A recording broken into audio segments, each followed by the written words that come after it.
Sambutan Aidilfitri disambut serba sederhana oleh seluruh rakyat Malaysia tahun ini selepas penguatkuasaan Perintah Kepala Pergerakan PKP 3.0 di seluruh Malaysia yang bermula semalam dan diperlis aktiviti keagamaan sempena sambutan Hari Raya seperti solat sunat dan khutbah Aidilfitri dilaksanakan dalam norma baharu menerusi pematuhan prosedur operasi standard SOP yang ketat. Dan untuk perinciannya, wakil kami di Kedah dan Perlis, Abdul Hadi Cik Awang difahamkan ketika ini berada di dataran istiadat pekarangan Istana Arau. Silakan Hadi dengan laporan. Okey, terima kasih rakan tugas di studio, dan untuk jam ini saya berserang langsung dari dataran istiadat pekarangan Istana Arau, di mana hari ini hari pertama sambutan Aidilfitri yang disambut dalam norma baharu di seluruh negara.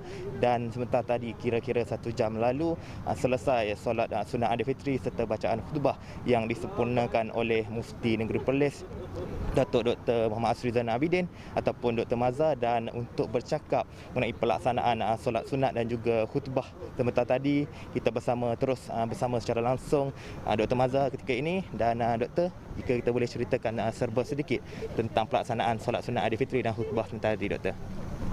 Bismillahirrahmanirrahim.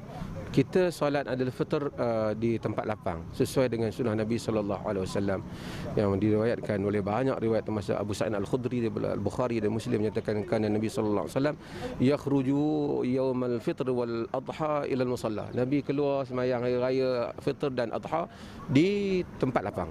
Al-musalla Nabi itu di tempat lapang. Jadi kita laksanakan sunnah itu pula sesuai dengan keadaan musim Covid ini, di mana ia akan tempat yang terbuka lebih baik daripada tempat yang tertutup dalam yang mungkin risiko penyebaran wabak itu jauh lebih tinggi.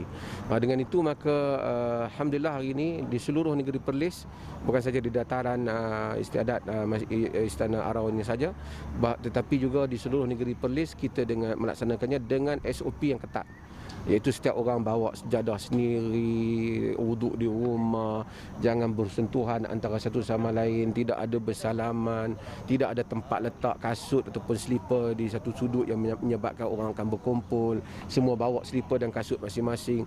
Alhamdulillah kita lihat keadaan teratur dan orang tak bersentuhan antara satu sama lain. Betul, kita lihat tadi Doktor ada bercakap mengenai pelaksanaan solat ini akan diadakan ke tahun-tahun seterusnya. Doktor boleh ulas sikit mengenai perkara? Ya, kalau kita lihat dalam sejarah Perlis, memang solat hari raya di lapangan ini telah berlaku sejak dulu. Bahkan almarhum Tuanku Syed Putra ketika menjadi yang di-Pertua Agong pernah melaksanakan solat Aidilfitr di tempat lapang di pekarangan Istana Negara.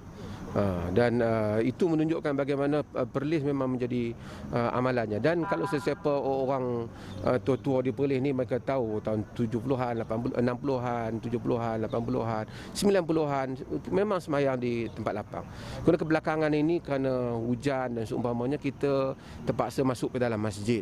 Tapi insya-Allah kalau keadaan mengizinkan, setiap tahun kita akan mengekalkan di tempat lapang, melainkan cuaca tidak mengizinkan. Doktor, boleh cerita sikit tadi antara intipati khutbah, masa berjalan dengan pantas dan sebagainya. Doktor boleh ceritakan sikit intipati hari ini, Doktor? Kita nak menceritakan bahawasanya kita tak boleh menjadi umat yang lembab. Masa berjalan dengan pantas, kehidupan di dunia ini sangat sementara. Kita mesti lakukan sesuatu yang bermakna sebagai manusia untuk hidup di atas muka bumi ini. Ya. Okey, saya rasa itu saja yang boleh saya bawakan kepada anda untuk jam ini. Kembali kepada rekan tugas di studio. Silakan. Baik, terima kasih Abdul Hadi Cik Awang, wakil Astro Awani Kedah dan Perlis atas perkongsian itu tadi. Dan